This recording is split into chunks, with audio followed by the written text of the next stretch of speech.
नमस्कार दोस्तों, आपका स्वागत है हमारे YouTube चैनल में।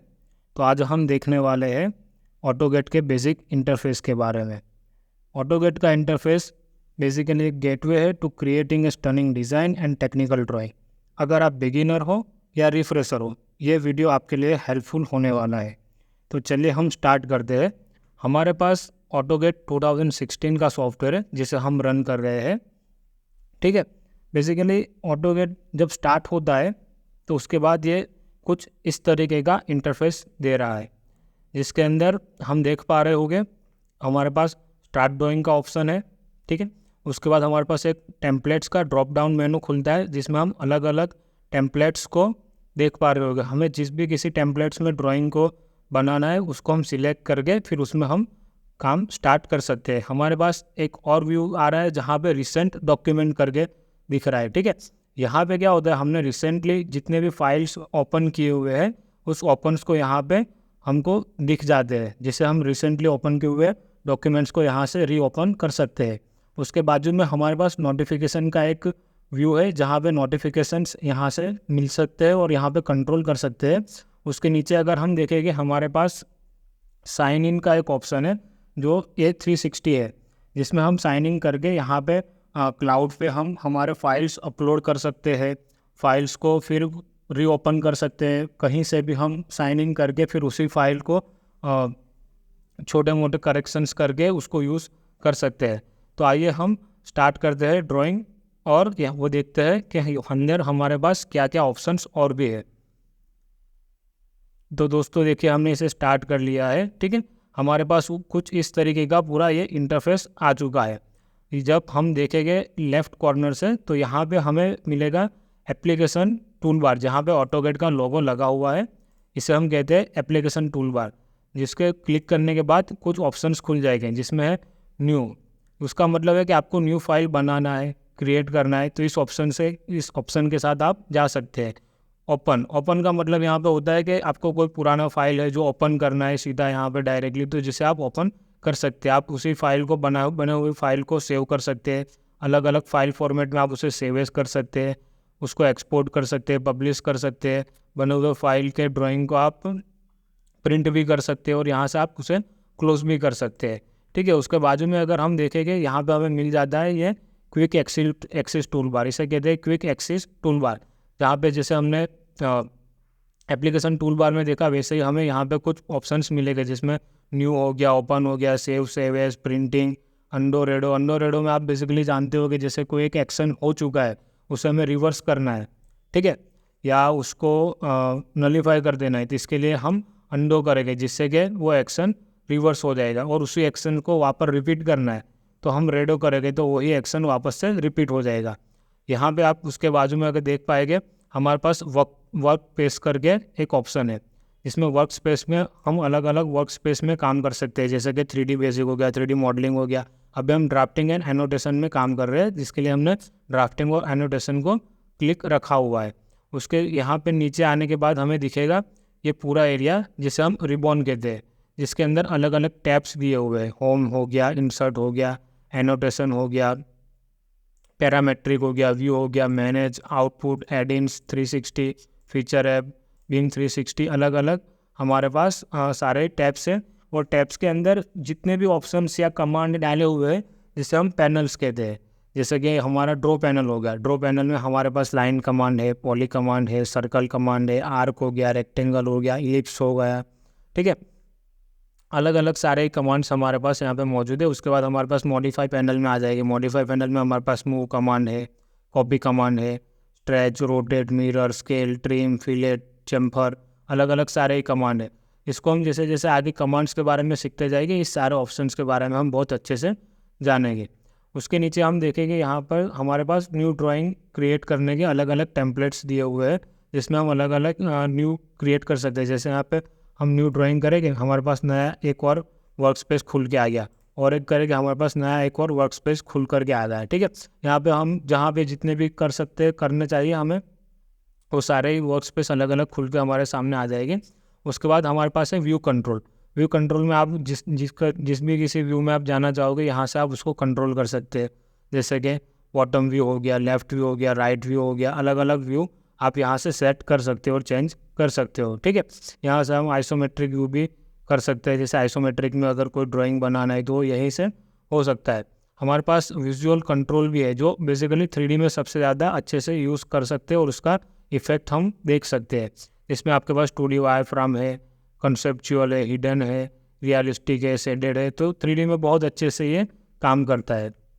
अगर आप देखोगे राइट साइड में हमारे पास एक क्यूब है जिसके अंदर सारे क्यूब कंट्रोल जिसे कहते हैं, इसके अंदर सारे अलग अलग हम डायरेक्शन सेट कर सकते हैं, जैसे कि टॉप व्यू हो गया, लेफ्ट व्यू हो गया, साइड व्यू हो गया, ठीक है। यहीं से डायरेक्ट हम अलग अलग सेट कर सकते हैं, जैसे कि हम यहाँ से चेंज करते थे वही सारा इस क्यूब से भी हो सकता है।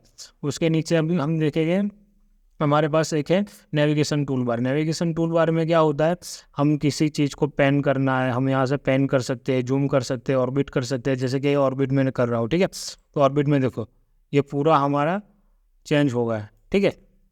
अब उसी को हमको ऑर्बिट को एस्केप मारेंगे, ऑर्बिट का लोगो हट जाएगा और उसको हमें वापस से नॉर्मल टॉप व्यू में लाना है। अब टॉप व्यू में हम ला दिए, ठीक है। अब ये है UCS आइकॉन। UCS आइकॉन वैसे नॉर्मली फ्लोट करता रहता है, अगर आप उसको कहीं पे फिक्स करना चाहते हैं तो हम क्या करेंगे, राइट क्लिक करेंगे, UCS आइकॉन सेटिंग में जाएगा और यहाँ के जो क्लिक मार के वो निकाल देगा। अब यहाँ पे फिक्स हो गया, वो यहाँ से अब हिलने वाला नहीं है, ठीक है।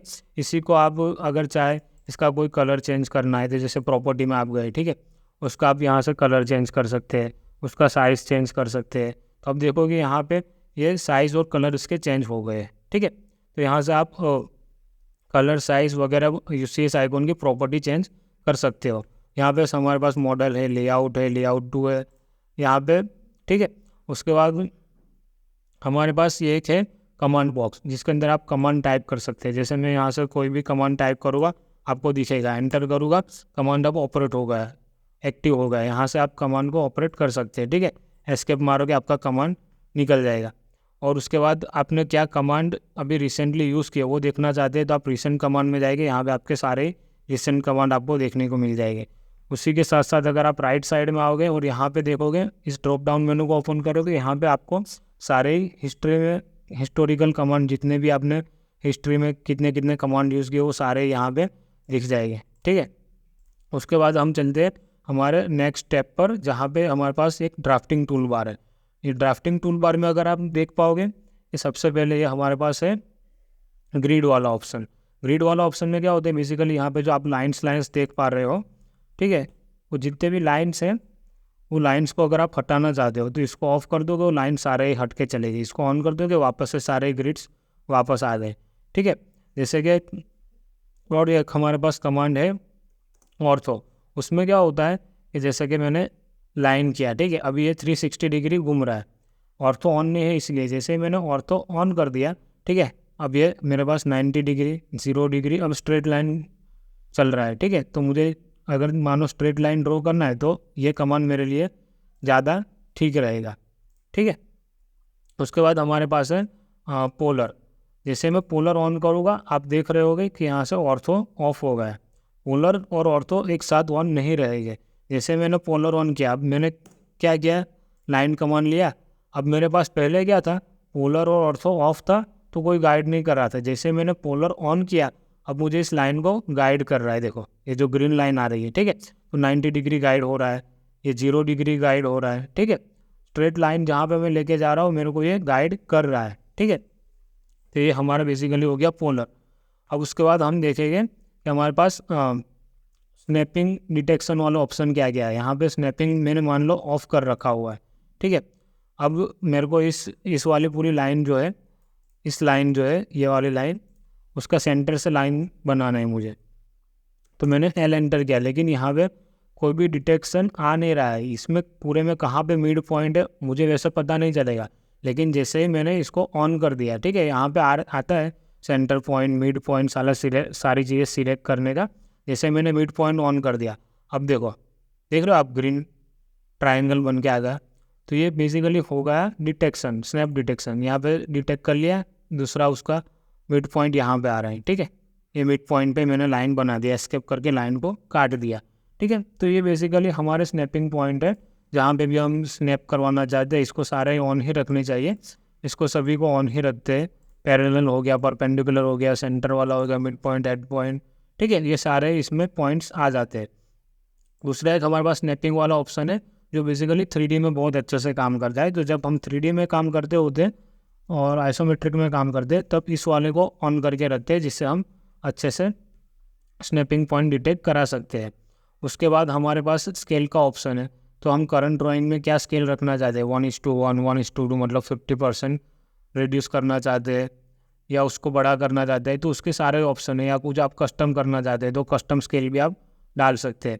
उसके बगल में एक सेटिंग का ऑप्शन है, जैसे हमने वर्क स्पेस ऊपर देखा था, ठीक है, इसमें भी हम क्या कर सकते हैं, 3D basic, 3D modelling, drafting अलग अलग सिलेक्ट कर सकते हैं। साथ ही में अगर हम देखेंगे बाजू में हमारे पास यूनिट्स वाला है, इसमें हम अलग अलग यूनिट्स, अभी हमने डेसिमल सिलेक्ट कर रखा है जिसको अलग अलग यूनिट्स में हम ड्राइंग कर सकते हैं। आर्किटेक्चरल हो गया, इंजीनियरिंग हो गया, फ्रैक्शनल हो गया, साइंटिफिक हो गया, जिस भी किसी में हम अगर हम करना चाहते हैं उसमें हम कर सकते हैं। उसके बाद में हमारे पास एक ऑप्शन है जिसमें आता है आइसोलेट और हाइड ऑब्जेक्ट, ठीक है। मानो कि मुझे ये वाला ऑब्जेक्ट, ये वाला लाइन हाइड कर देना है, मैं यहाँ पे सिंपली यहाँ पे जाऊँगा, हाइड कर दूंगा, ये हाइड हो गया। अब मानो वो हाइडेड ऑब्जेक्ट मुझे वापस लाना है, यहाँ पे जाऊँगा एंड ऑब्जेक्ट आइसोलेशन, तो वो वापस से आ जाएगा, ठीक है। उसी के साथ अगर हम देखेंगे जितने भी ड्राफ्टिंग टूल है वो यहाँ पर दिख जाएगा। यहाँ पे जितने भी ड्राफ्टिंग टूल यहाँ पे मेंशन किए हुए, अगर किसी को अनचेक कर दूंगा वो चला जाएगा। जैसे कि आप देखोगे यहाँ से ये वाला अभी निकल जाएगा, ठीक है, यहाँ से अनचेक करूँगा वो निकल गया, चेक किया तो आ गया। वैसे ही सारे यहाँ से आप कंट्रोल कर सकते हो। आपको स्क्रीन बड़ा करना है, यहाँ से आप स्क्रीन भी बड़ा कर सकते हो। वापस से नॉर्मल स्क्रीन में आना है, आप नॉर्मल स्क्रीन में आ जाओगे, ठीक है। तो अब तक का हमने देखा ऑटोकैड का इंटरफेस के बारे में। तो ऑटोकैड का इंटरफेस क्या है, कैसा है, ठीक है। तो अब तक के लिए आप हमारे साथ वीडियो में बने रहे, आपके लिए उसके लिए आपका धन्यवाद। आगे हम देखेंगे 1 by 1 कमांड्स के बारे में। तो नेक्स्ट वीडियो में हम आएंगे लाइन कमांड को लेकर के, तो आप देख पाओगे लाइन कमांड क्या है, कैसे काम करता है, ठीक है। तो नेक्स्ट वीडियो के लिए अब तक के लिए बाय बाय और थैंक यू।